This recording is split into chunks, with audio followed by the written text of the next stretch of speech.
Welcome back to The Takeout. Here's a look at what else we're watching this evening.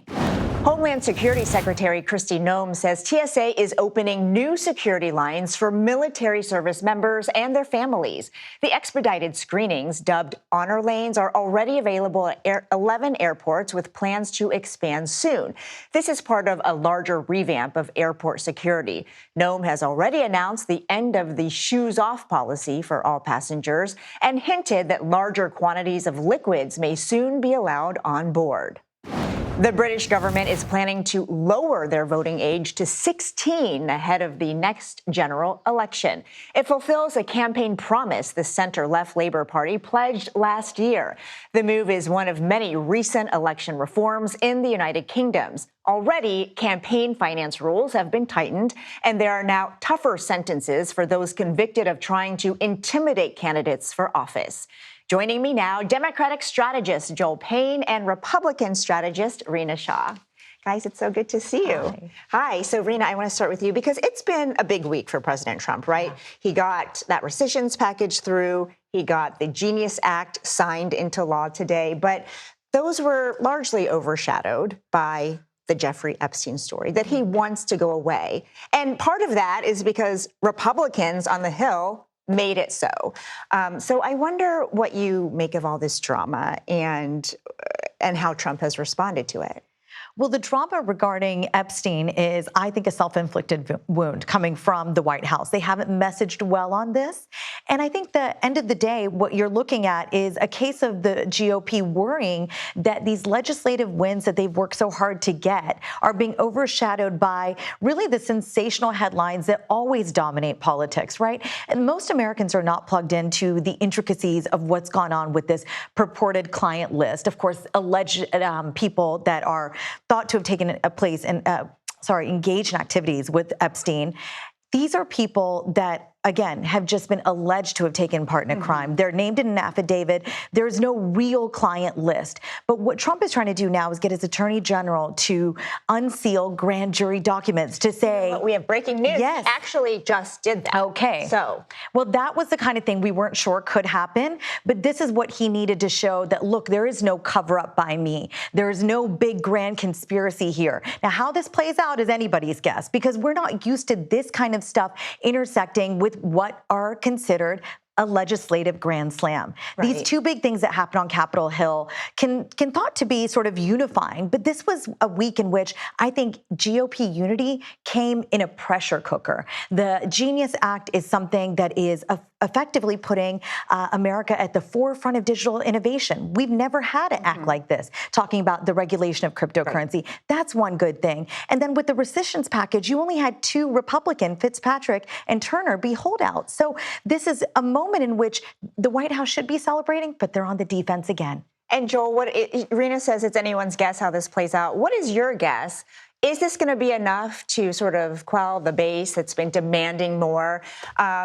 When I say that, I mean the ordering of, some files be released. And I wonder what you make of Pam Bondi's role in this, because she could have done this already. She also is the one that promised there would be bombshell revelations. So what do you make of this move today to try to show transparency? Very bottom line about this, the fact that your question, which comes at a week where Donald Trump had, from his perspective, policy wins, cutting things from the federal government. By the way, I'd say that those are things that are going to come back to bite him, but he did that. And a bipartisan crypto bill that you had over 100 Democrats sign.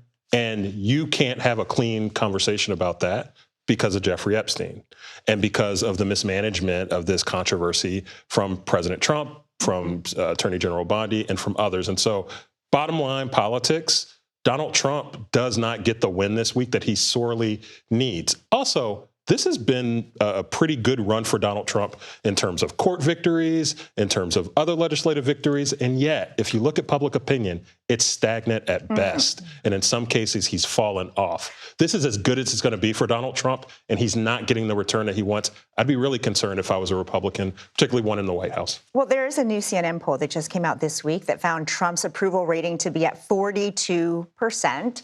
That compares to... I asked for some of the approvals ratings of former presidents of their first year of their second terms. just to see how that stacks up. So 47% for Obama, 46% for Bush, 56% for Clinton, 58% for Reagan. So this is lower than all of those. Right. Rina, what does that tell you about how, Americans think he's performing? It speaks to the moment of policy wins not really translating to what could be personality wins, because the personality has always overshadowed the policy with Trump. But when he took office, he promised to be active, and that he's done. But it's not been active in the way that most centrist Americans want. And if we look at overwhelmingly where America is going, it's going to the middle. It's going to the independents. And the independents did not want to see $1 trillion in Medicaid cuts. In our native West Virginia, that is going to sting. Rural health care is taking such a big hit in this big mega bill that they crammed down the throats of Republicans that didn't even want it in both chambers. I think that was an unforced error. But also look at the win that just happened the other day, well, actually just a couple days ago, with $9 billion being cut there by the Senate. And that is a drop in the bucket when we talk about federal government spending, but $1.1 billion being cut from National Public Radio, public broadcasting system. People did not want that. As a little girl, again, in Southern West Virginia, I'm here today because of NPR and PBS, and I remained a conservative throughout my life. And so to me, this is a problem in which they got to get out front and explain themselves. They promise slashing federal government spending. It's deeply unpopular when people look at where exactly they're hurting Americans and where states cannot fill in the gaps. And much of those cuts haven't been felt quite yet. But Joel, this same poll that I just mentioned shows that more than 60% of Americans are opposed to that new domestic policy law.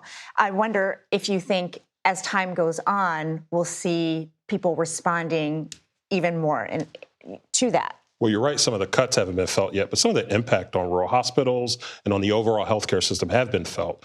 And I guess I would just also say Donald Trump, a few weeks ago, along with getting his big, beautiful bill, also bought ownership of the American healthcare system. And he has responsibility for it, similar to how Barack Obama, when he passed the Affordable Care Act, had responsibility for it. This is Donald Trump's healthcare system. That means when premiums go up in Michigan, that means when rural hospitals close in Maine and in West Virginia, it's on him. And the American people are going to hold him responsible. And I don't know if Republicans across the country have all accepted that yet, but I can tell you, as somebody who knows what Democrats are thinking about going into the next 15 months, this will be a topic that they make sure voters across the country hear loud and clear. I'm sure that's true. And before we leave, I want to ask about the UK's new voting age. 16? Could that ever work in the U.S.? Should it ever work in the U.S.? I don't think so. Look, I'm always somebody that wants more people connected to the ballot box. But before we give ballots to younger people, we need to push civic literacy. Eighth graders, 26% of them are civically literate when you look at certain surveys. And when I think about the future of voting, I think about the great problems we have with people just not understanding what's happening at their local, state, and federal levels. So I am not a proponent of lowering the voting age. I don't think it'll happen here soon, but I am a huge proponent of pushing civic literacy in schools. If they're old enough to drive, old enough to work and pay taxes, I think they're old enough to vote. Well, that would be 16. Thank you. Joel Payne and Rina Shah, appreciate your time.